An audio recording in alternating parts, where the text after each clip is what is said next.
자, 이제 경기 변동입니다. 제가 수업할 때 늘 이 주제를 말씀을 드리지 않습니까? 이 주제를 말씀을 드리는 이유가 이렇게 주제별로 공부를 하시라는 말씀이에요. 주제별로. 결국은 이거를 물을 거란 얘기거든요. 지문으로 묻든 그 5개의 지문, 전체로 묻든, 각각으로 묻든 이제 전체로 묻든 그렇게 물을 겁니다. 그렇게 준비를 하는 게 훨씬 효과적이에요.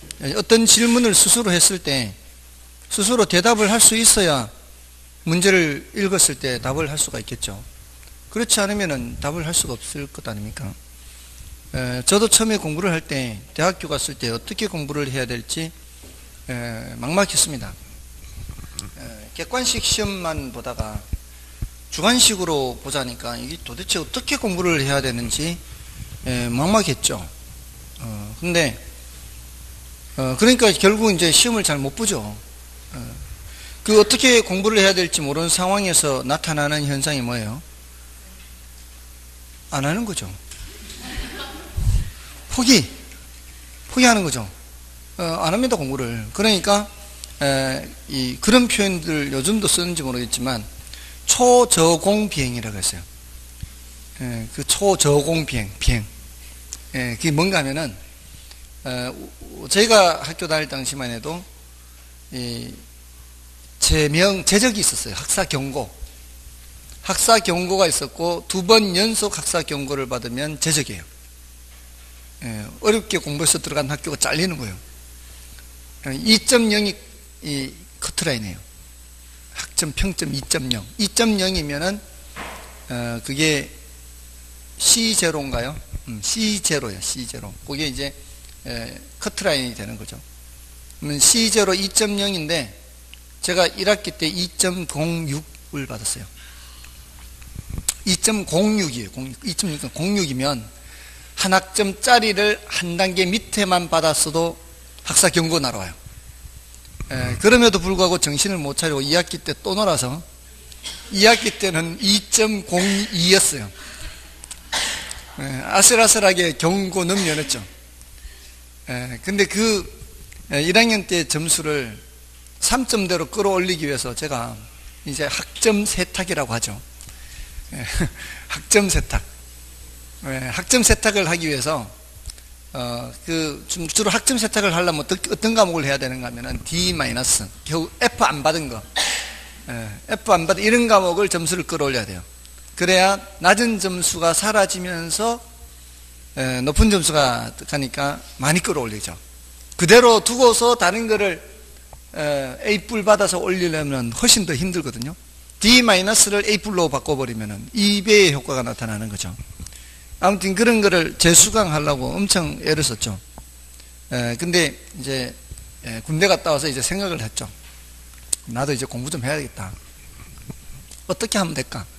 이제 그때 이제 생각을 한 거죠.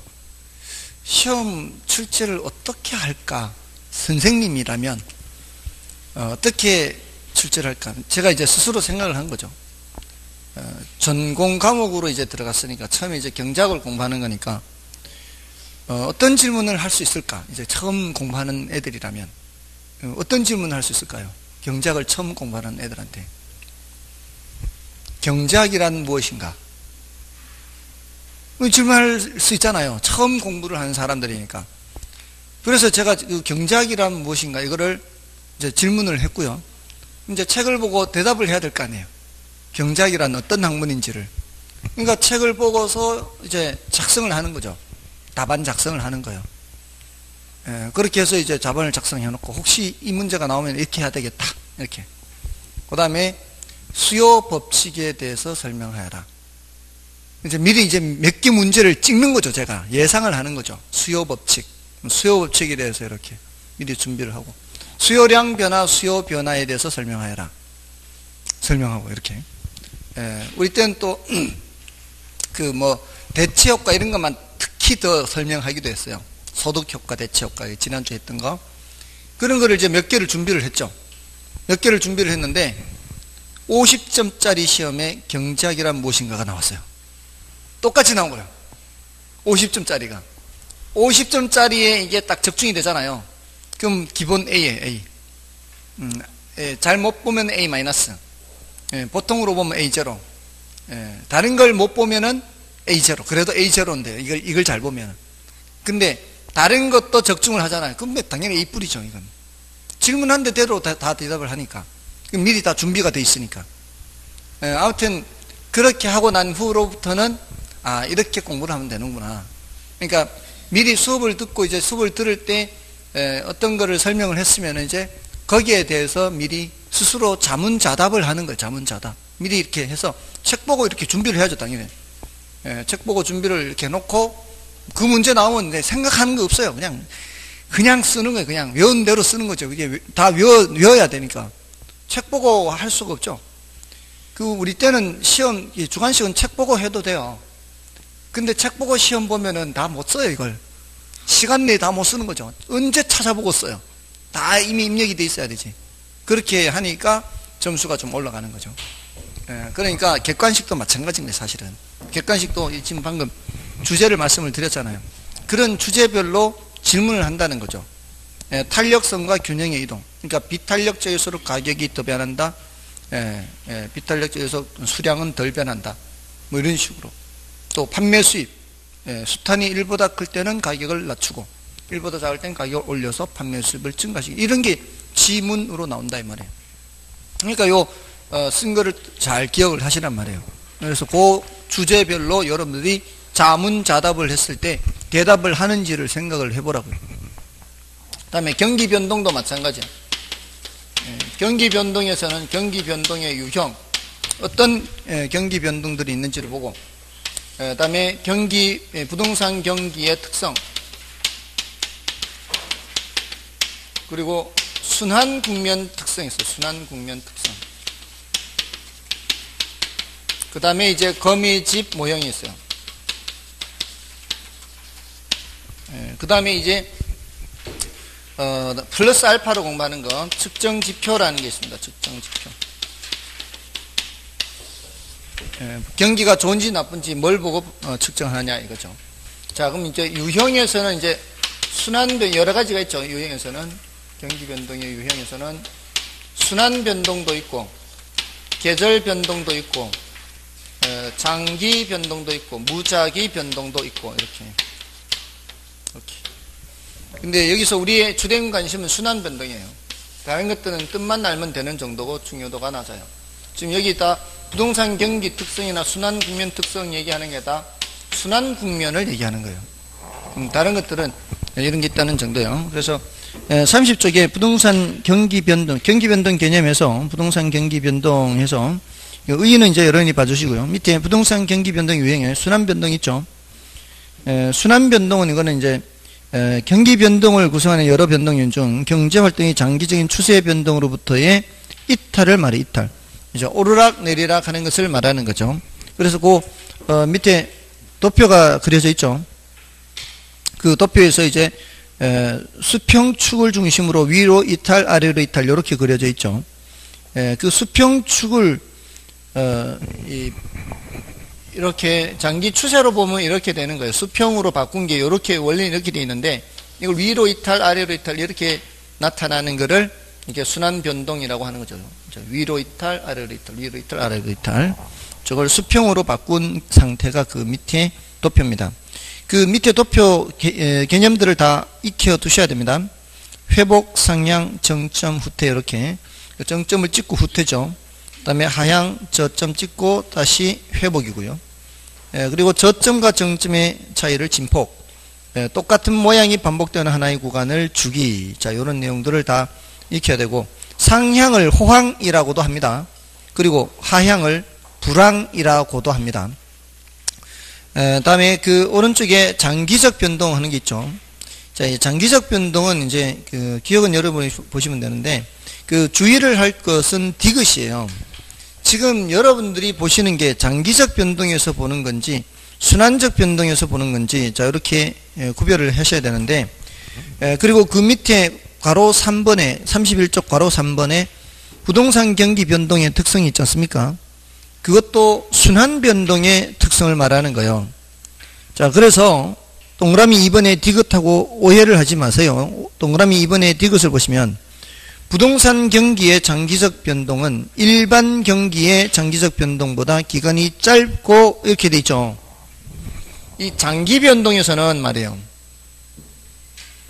장기 변동에서는 부동산 경기의 장기 변동하고요. 일반 경기의 장기 변동하고 이게 더 길다라고 해요. 근데 순환 변동에서는 부동산 경기의 주기하고요. 일반 경기의 주기하고 이 주기입니다. 주기. 여기서도 주기요. 장기 변동의 주기. 이건 이렇게 되거든요. 일반 경기 주기보다 부동산 경기가 약 2배라 하거든요. 약 2배. 이 숫자는 중요한 건 아닌데 숫자는 중요한 건 아니에요. 자, 이거 이제 보통 이 부동산 경기에서의 장기 변동은 그 니은을 읽어보시면 동그라미 2번의 니은. 동그라미 2번의 니은을 보시면 부동산 부문에서의 장기적 변동 현상은 어떤 지역이 새로 개발된다거나 기존의 지역이 재개발되었을 때 나타나는데 보통 한 50년이나 뭐 그 정도보다 약간은 길거나 뭐 이 정도거든요. 그게 부동산 경기의 장기 변동의 주기예요. 근데 일반 경기에서의 장기 변동은 거의 100년 가깝거든요. 일반 경기에서. 뭐 나라마다 좀 다를 수는 있어요. 지금 전 세계적으로 이제 경제 역사를 보면 경제사라고 하죠. 경제사를 보면은 지금 현재 우리가 겪고 있는 이 변동이 1920년대 이후 1920년대 대공황이 있었어요. 20년대 후반에. 그 이후 80년 만이거든요. 지금 현재 우리가 겪고 있는 게 시작된 거는 2008년이죠. 세계 금융위기 때부터 지금이거든요. 아직 터널을 빠져나오지 못하고 있는 상황이나 다름없어요. 아직도 이제 겨우 빠져나올까 말까 하는 그런 상황인데 80년 만에 겪은 상황이거든요. 근데 그 전에 경제사를 보면은 100년이나 110년 더 길어요. 이런 장기적인 진폭이. 그러니까 어떻게 보면은 지금 우리는 굉장히 불행한 시대를 살고 있는 거죠. 100년에 한 번 올까 말까 한 지금 불황기를 우리는 지금 지나고 있으니까 굉장히 불행한 시대를 살고 있다 이렇게 볼 수도 있죠. 그죠? 장기 변동의 저점을 지나고 있으니까 한 번 살면서 만날까 말까 한 그런 거죠. 근데 한편으로 보면은 참 이 현재 대한민국에 사는 사람들은 좀 행복하게 산다 생각하면 되죠. 난리가 이렇게 오랫동안 없었는 적이 별로 없죠. 한국에서 난리가 지금 50년 이상 난리가 없었잖아요. 1953년 끝난 이후로 지금 65년인가요? 그 6.25 전쟁 이전에 이 일제의 수탈을 받았으니 얼마나 많이 수탈을 당했겠어요. 그것도 그렇고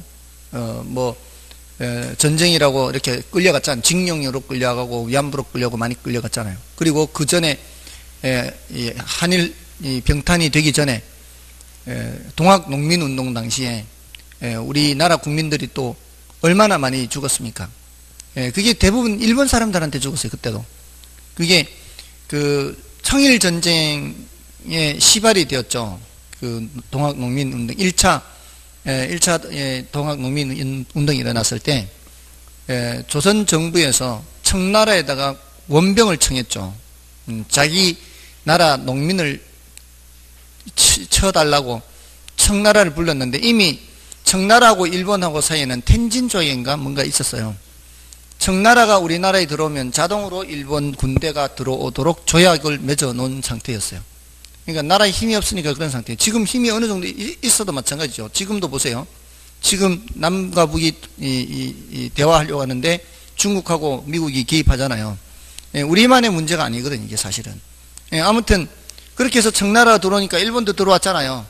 그러니까 이게 외세를 끌어들인 셈이 돼버렸으니까 동학이 원래 외세를 물리치는 거였거든요. 근데 외세를 끌어들인 꼴이 됐으니까 스스로 전주 화약을 맺으면서 멈췄거든요. 멈췄는데 이놈들이 안 나간 거죠. 안 나고 청나라는 나갈 생각이었는데 일본이 안 나가고 청나라를 기습 공격한 거죠. 기습 공격해서. 얘네들은 선전포고 없이 하죠. 진주만 공격할 때도 선전포고 없이 했고요. 아무튼 기습 공격해서 청일전쟁이 난 거 아닙니까? 웃기는 게요, 말은 청일전쟁인데 전쟁터는 조선이죠. 그게 우리나라에서 청일전쟁이 일어난 거예요. 그런 청나라 지고 일본이 이긴 후에 나가지도 않고 그 제2차 동학농민운동 할 때 요 멀지 않잖아요. 공주 우금치 있잖아요. 거기 마지막 전투였나요? 하여튼 그 당시에 농민군은 수만 명, 일본군은 수백 명이에요. 수백 명과 수만 명이 싸웠어요. 근데 수만 명이 사륙당했어요. 사륙. 저쪽은 죽창 들고 낫 들고 이렇게 달려들고요. 저쪽에서는 또 화승총 있어봐야 화승총 비 오면 못 쏴요. 젖어가지고 불 붙여 심지부터 이렇게 쏘는 총인데 쟤네들은 기관총으로 사륙하는 거. 사륙 기관총으로. 여기 이 동네 여기가 그렇게 많은 사람들이 죽었어요. 근데 아직도 그게 발굴이 제대로 안 되고 있어요. 그 당시에 피해 같은 것들이 발굴이 제대로 안 되고 있어요. 어떻게 보면 굉장히 지금 행복한 시대를 사는 거예요. 근데 한편은 경제적으로 보면은 좀 저점을 지나고 있는데, 아무튼 별로 쓸데없는 얘기하고 있죠. 이게 더 중요한 거예요. 이거는 중요도가 좀 낮습니다. 우리 장기 변동은 별로 살펴보는 거 아니니까. 이 부동산 경기에서의 장기 변동보다는 일반 경기에서의 장기 변동의 주기가 더 길어요. 한 100년 이렇게 기니까. 근데 순환 변동에서는 누가 더 길다고요? 순환 변동에서는 부동산 경기가 더 길다고요. 왜냐하면은 한번 생각해 보세요. 부동산은 생산하는데 시간이 많이 걸리죠. 생산하는데 시간이 많이 걸리고, 일단 생산해 놓으면은 이것도 소진되는데도 오래 걸리죠. 그러니까 이게 반응이 더디게 돼 있어요. 반응이 더디게 돼 있기 때문에 이렇게 타선 기간이 길다 그래요. 그래서 진폭은 더 길고, 진폭은 더 크고 주기는 더 길다, 이렇게 얘기하는 거죠. 순환 변동 위주로 보시면 되고요. 다음에 그 계절 변동은 뜻 정도는 그렇게 알아두시고요. 방학 동안 계절 변동 두 번째 줄에 있죠. 방학 동안 대학가의 공실이 많은 현상, 또는 여름철에 청량 음료 생산과 소비 증가하는 거. 다음에 동그라미 4번에 무작위 변동 있죠. 자, 이 무작위 변동은 두 번째 줄에 있죠. 이것도 자연재해 같은 거라든가 정부의 갑작스런 정책 변화, 이런 것들이 무작위 변동이고요. 다음에 이제 부동산 경기 변동의 특성해서, 자, 요거는 1번은 이제 그 부동성으로 인해서 당연한 얘기죠. 지역마다 다르죠. 국지적, 지역적으로 각각 다른 양상을 보이고요.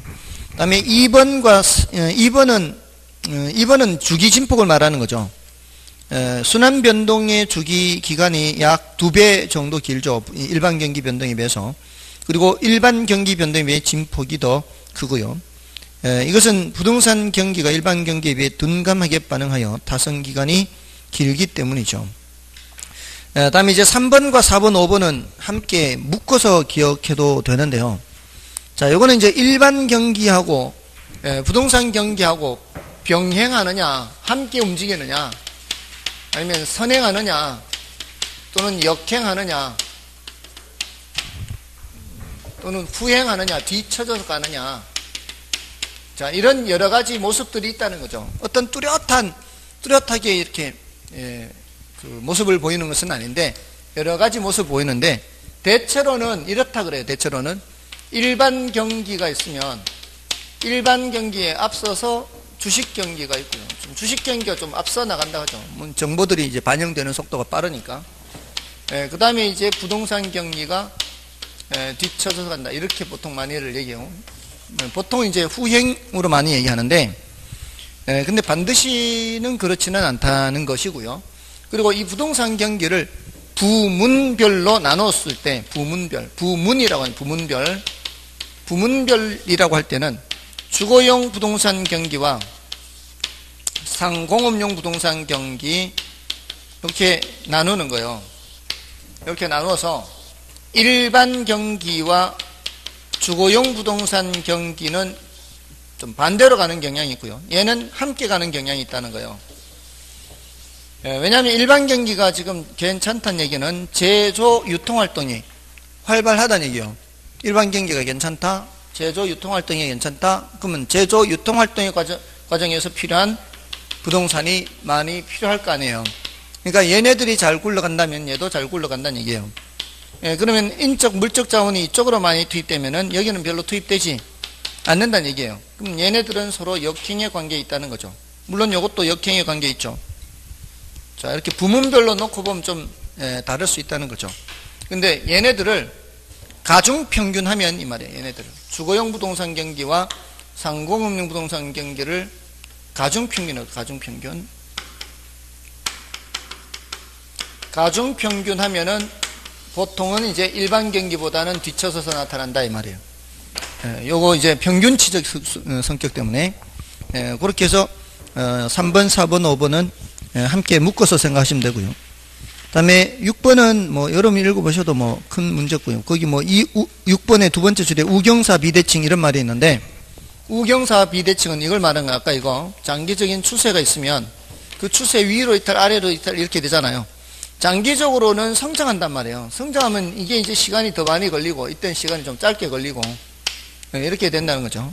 이게 이제 우경사 비대칭 이렇게 보시면 되겠습니다.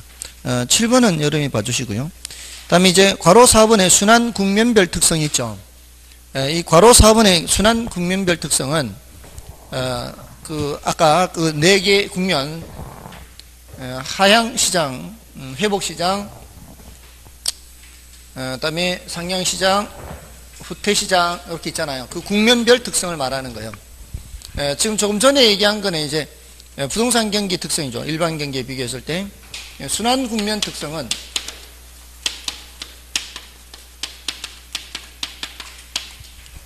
하향시장 밑으로 내려가는 거, 그 다음에 회복시장, 상향시장, 후퇴시장 각각의 시기별로 어떤 특성들이 있느냐 하는 거예요.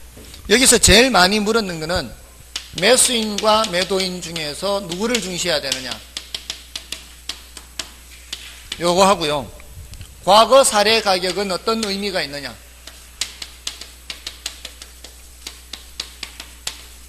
어떤 의미가 있느냐, 또는 공실률은 어떤 움직임을 보이느냐,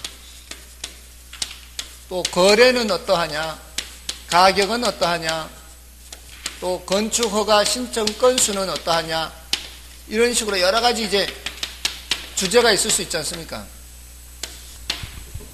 그 중에서 이제 앞에 있는 것들을 제일 많이 질문했어요. 근데 이게 4개 국면만 있는 게 아니라 뭐도 있다는 거 조심해야 돼요.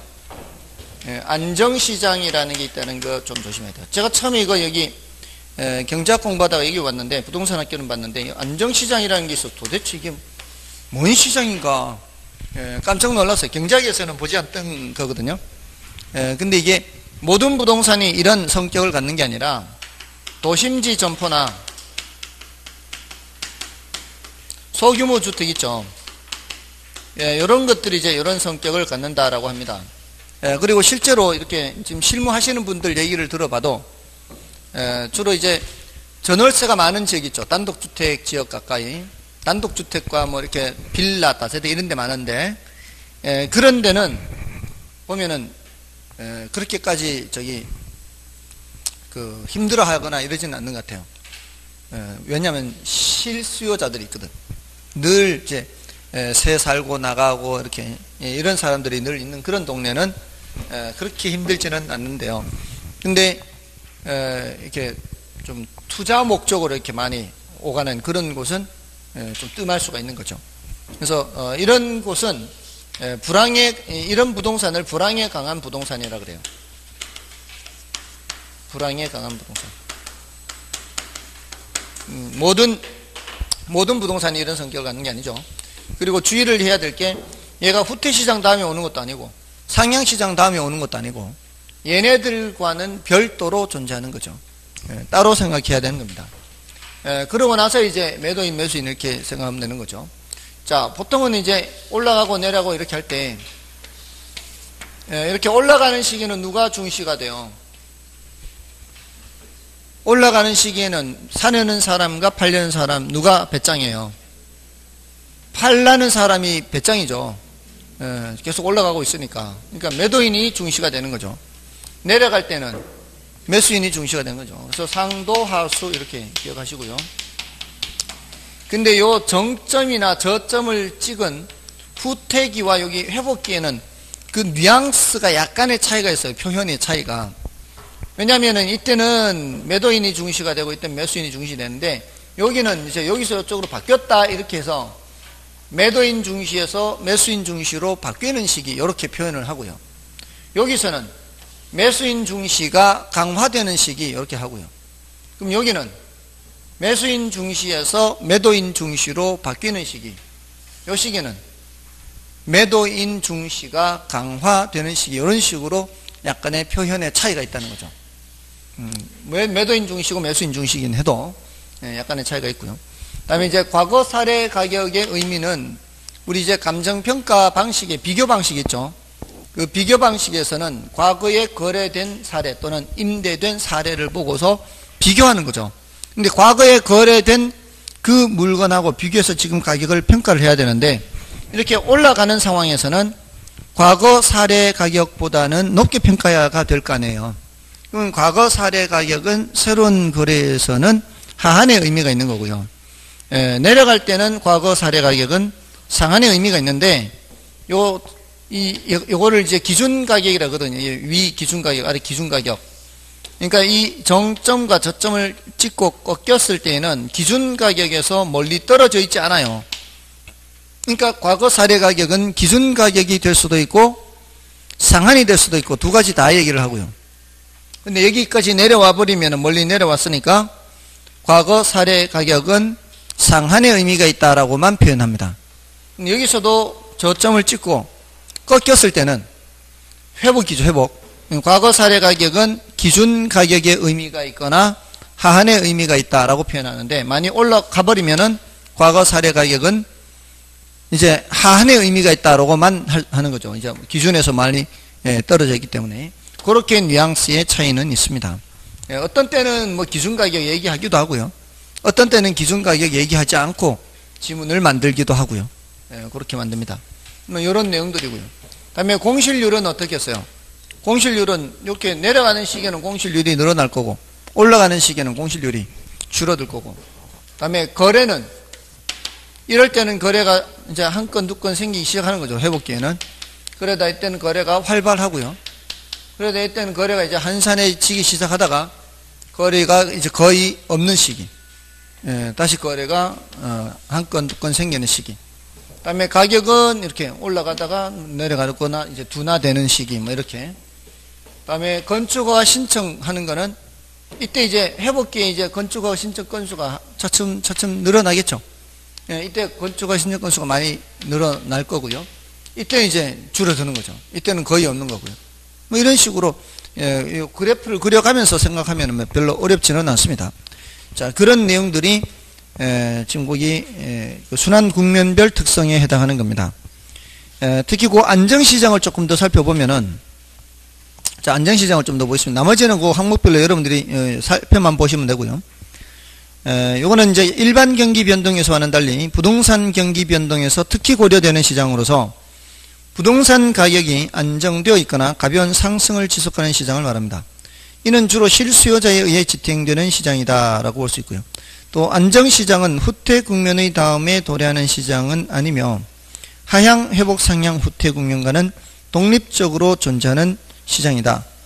즉 순환주기 어떤 국면에서도 동시에 존재할 수가 있다는 거죠.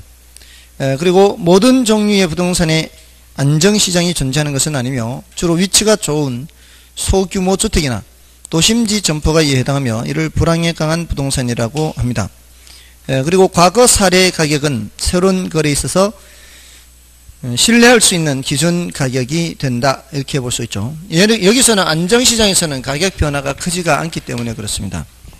다음에 이제 넘어가셔서 부동산 경기 측정 지표에서 괄호 속에 뭐가 있어요? 부동산 가격, 건축량, 거래량을 종합적으로 판단 이렇게 돼 있죠. 자, 이걸 종합적으로 판단해야 됩니다.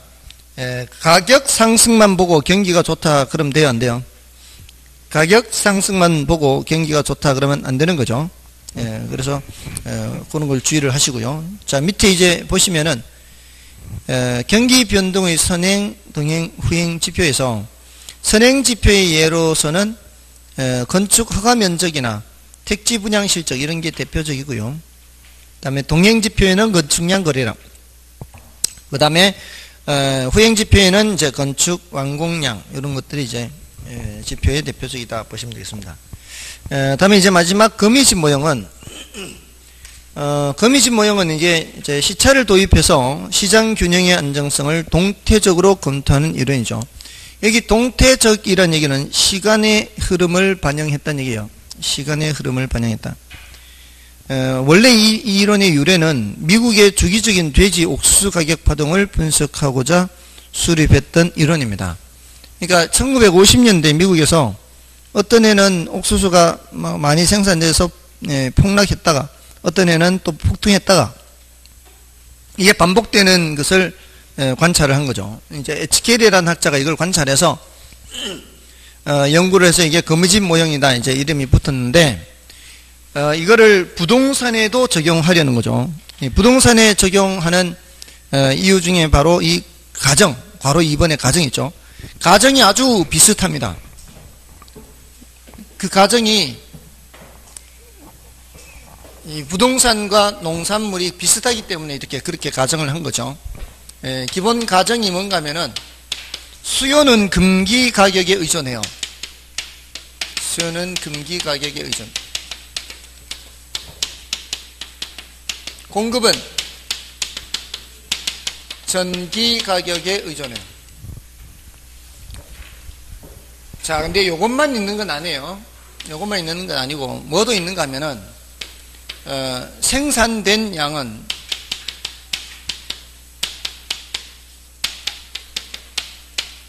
당해 연도에 모두 소비돼요.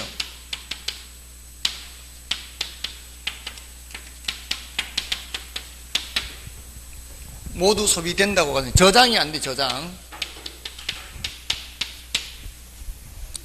저장이 돼버리면 어떻게? 저장이 돼버리면은 많이 생산되면은 저장해놨다가 이제 생산량이 안 좋을 때, 줄어들었을 때 꺼내 쓰면 되거든요. 근데 저장이 안 되고 그게 다 소비가 돼야 돼요.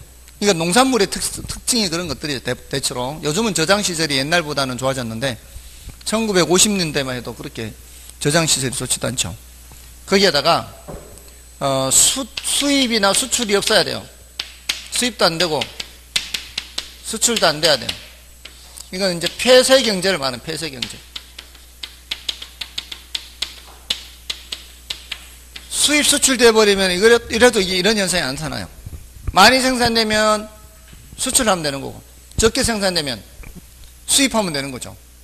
그러니까 이걸 이제 가정하는데 요거는 이제 부차적인 가정이에요. 중요한 게 이거. 수요자들은 지금 형성되는 가격 보고 의사결정하는 거고 공급자들은 전년도에 형성된 가격 보고 결정하는 거죠. 그러니까 지금 생산되는 생산량은 공급자들이 언제 가격 보고 결정한 거예요? 전년도 가격 보고 지금 생산량을 결정한 거죠. 그리고 이런 것은 변함없이 계속 지속돼요. 그러니까 내년도 생산량은 언제 가격 보고? 올해 가격 보고 결정하는 거죠. 계속 이게 반복되는 거예요. 자, 그랬을 때 이게 순환형이냐 또는 발산형이냐 수렴형이냐 요거 보는 거죠. 그래서 이게 자 이렇게 해서 어떤 연도에 어떤 이유로 요만큼이 생산되면 이게 Q1이라고 하면 그 해에 생산된 양은 변화시킬 수 있어요 없어요? 그 해에는 농산물 변화 못 시키죠. 파종 시기에 끝나버리면 끝나는 거예요. 그래서 그 해만큼은 이런 수직의 공급 곡선이에요. 첫 번째 연도의 공급 곡선입니다. 자, 여기 수요 곡선이 있어요. 이 교차점이 가격이 돼요. 가격이 굉장히 높죠. 자, 그러니까 공급자들이 두 번째 연도 생산량 Q2를 뭐 보고 결정해요? P1을 보고 결정. P1. 첫 번째 연도 가격 보고 이만큼을 생산하는 거죠. 생산량을 늘려버리면 다음 연도에는 이 생산량을 변화시킬 수가 없어요. 그렇잖아요. 왜? 일단 파종식이 끝나면은 끝나는 거. 이거 전년도에 다 소비됐고요. Q1은 전년도에 다 소비됐고, 두 번째 연도에 이거 새로 생산했어요. 많이 생산하니까 가격이 어때요? 가격이 폭락하죠. 가격이 폭락하니까 다음 연도엔 또 어떻게 생산량을 줄이는 거죠. 이렇게 Q3로 줄이는 거예요. 그러니까 생산량을 늘렸다 줄였다 이렇게 왔다리 갔다리 하는 거죠. 그럼 또 올라가고, 올라가면은 또 더 많이 생산하고, 더 많이 생산하면 떨어지고, 이런 식으로 반복되는 거죠. 자, 이렇게 해서 안으로 들어가는 것을 무슨 형? 수렴형, 이렇게 하죠. 자, 수렴형은, 자, 보시기에 수탄이 공탄보다 더 큰 겁니다. 더 완만한 게 탄력성이 더 큰 거죠. 여러분이 보시기에 수탄이 더 완만해 보이나요? 공탄이, 수요가 더 완만해야 탄력성이 더 큰 거죠. 그래서, 수탄이 공탄보다 커야 이런 수렴형이 되는 거죠. 반대의 경우에는 어떻습니까? 반대의 경우에는 발산형이 되는 거죠. 자, 어떤 이유로 첫해 생산량이 이만큼이면 가격이 올라가서 생산량을 늘리고, 생산량을 늘리면 가격이 떨어지고, 가격이 떨어지면 생산량을 줄이고, 생산량을 줄이면 또 올라가고, 이런 식으로 반복되죠. 이제는 바깥으로 나가고 있죠. 이렇게 되는 거는 발산형 되는 거죠. 발산형이 되는 것은 뭐보다 큰 거예요? 공탄이 더 큰 거죠. 수탄보다 공탄이 더 큰 겁니다. 자, 이렇게 해서 발산형 되는데, 자, 우리 시험에서 이렇게 탄력성으로만 묻는 게 아니라 기울기로도 묻는다 그랬어요. 기울기로 물을 때는 조심해야 되는 게 기울기 절대값으로 바꿔 생각해야 되죠. 자, 그 이유가요. 우리가 이제 여러분들 아직도 기울기라는 말을 이렇게 일상 용어 사용하듯이 사용하면 안 돼요. 여기서 이제 학문을 할 때, 이렇게 공부를 할 때는 기울기라고 할 때는 가파르기라고 사용하면 안 돼요. 가파르기는 그냥 가파르기라고 표현을 해야 돼요. 만약에 굳이 기울기라는 단어를 넣어서 가파르기를 설명하려고 할 때는 기울기 절대값이라고 해야 돼요. 기울기라고 하는 거는, 자, 이제 이 오른쪽 아래로 내려가는 거 있죠. 이 오른쪽 아래로 내려가는 거, 이거는 음의 기울기거든요. 이거는 양의 기울기고, 근데 얘가 예를 들어서 마이너스 2분의 1이에요. 마이너스 2분의 1. 얘는 기울기가 2예요. 기울기가 누가 더 커요? 기울기 2가 더 크죠. 자, 여기서는 기울기가 1이고 여기서는 마이너스 2예요. 기울기가 누가 더 커요? 기울기라고 할 때는 숫자를 묻는 거예요. 숫자. 숫자가 누가 더 커요? 그게 기울기라고요. 여기서 기울기가 누가 더 커요? 여기서 기울기 누가 더 커요? 기울기는 항상 공급이 더 커요. 기울기는 항상 공급이 더 크다고요. 왜? 플러스니까. 수요는 마이너스니까. 기울기는 숫자예요, 숫자. 아시겠습니까? 기울기는 숫자라고요. 근데 가파르기하고 관련은 있어요. 관련은 있어요. 공급의 경우에는 기울기가 클수록 가파른 거고요. 수요의 경우는 기울기가 작을수록 가파른 거예요. 마이너스 1, 마이너스 2, 마이너스 3 이렇게. 아시겠습니까? 가파르기와 기울기는 별개로 생각해야 된다고, 이 공부할 때는. 기울기는 뭐로 생각해야 돼요? 숫자로 생각해야 돼요, 숫자. 근데 가파르기하고 관련은 있다. 그러니까 마이너스 1, 마이너스 2, 마이너스 3 이쪽으로 갈수록 더 가파른 거예요. 여기는 양수일 때는 2, 3, 4 이렇게 될수록 더 가파르다고요. 결국은 뭘로 표현하면 되는가 하면은 기울기 절대값으로 표현하면 된다고요. 기울기 절대값은 뭐로 번역하면 돼요? 가파르기로 번역하면 돼요. 기울기가 가파르기가 아니고 뭐가 가파르기라고요? 기울기 절대값이 가파르기라고요. 지금 이게 시험에 몇 번이나 나왔어요. 기울기 절대값으로 해야 되는 게. 근데 그렇게 나온 이유가 그 전에 출제를 잘못해가지고 모두 정답이 됐거든요. 모두 정답이 돼서 그런 거예요. 그래서 이제는 절대 그렇게 실수를 안 하겠죠. 그러니까 이제는 기울기라는 말을 가파르기로 사용하지 마세요. 기울기는 숫자일 뿐이에요. 이렇게. 대신 가파르기와 관련은 돼 있다. 기울기 절대값 하면은 가파르기예요. 자, 그러면 여기서는 공급이 더 가파른 거잖아요.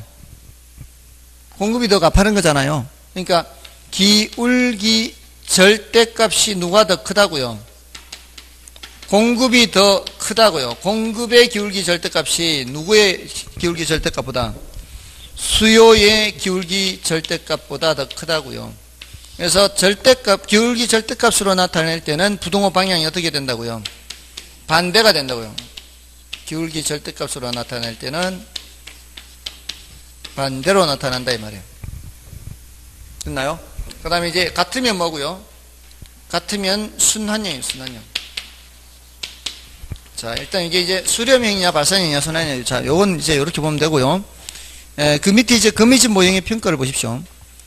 그 동그라미 1번에 거미집 모형으로 부동산 시장의 주기적인 초과 수요와 초과 공급을 설명할 수 있으며, 이는 부동산 시장도 공급에 시차가 존재하기 때문에 적용될 수가 있습니다. 다음에 거미집 모형은 주거용 부동산보다는 상공업용 부동산에 더 강하게 적용됩니다. 그 소리는 주거용보다는 상공업용 부동산이 가격 변동폭이 더 크다 이렇게 볼 수가 있습니다. 다음에 거미집 모형은 공급자의 가격에 대한 기대가 실패함을 전제로 하는 문제점이 있다. 이거는 다른 표현으로 바꾸어서 쓰면 합리적 기대다 아니다. 공급자들이 합리적으로 기대한다 그렇지 않다. 공급자들이 합리적으로 기대하지 않는다라는 문제가 있어요. 몇 번 하다 보면은 속을 거 아니에요. 몇 번 하다 보면 속으면은 생각을 바꿔야 되잖아요. 근데 똑같은 잘못을 반복한다는 이런 문제가 있다 이 말입니다. 분명히 경제학에서는 인간을 어떻게 본다 그랬어요? 합리적 인간으로 본다고 했는데 여기서는 인간을 인간 취급 안 하고 있다는 얘기입니다. 그런 단점이 있어요. 자, 아무튼 여기 이제 거미집 모형까지 자 이렇게 주제별로 정리하세요. 유형해서 요거 뜻을 알아맞출 수 있는 거. 다음 부동산 경기 특성, 순환 국면 특성, 거미집 모형 이렇게 주제별로 하나씩 정리를 하면 되잖아요. 공부라는 게 그겁니다. 자, 이제 다음 주는 시장론부터 하도록 하겠습니다. 지금까지 해왔던 것처럼 입지론을 하지 않고 바로 정책론으로 들어가는 겁니다. 아시겠죠? 정책론 바로 들어갑니다. 입지론 하지 않고 어디까지만 하고요. 43쪽 할당유형 그 입지론은 하지 않고 43쪽 입지론 하지 않고 바로 정책론 몇 페이지예요? 50 몇 쪽이죠. 그쪽으로 바로 넘어가는 겁니다. 됐죠? 57쪽으로 바로 갑니다. 여기까지 하겠습니다. 했었습니다. 감사합니다.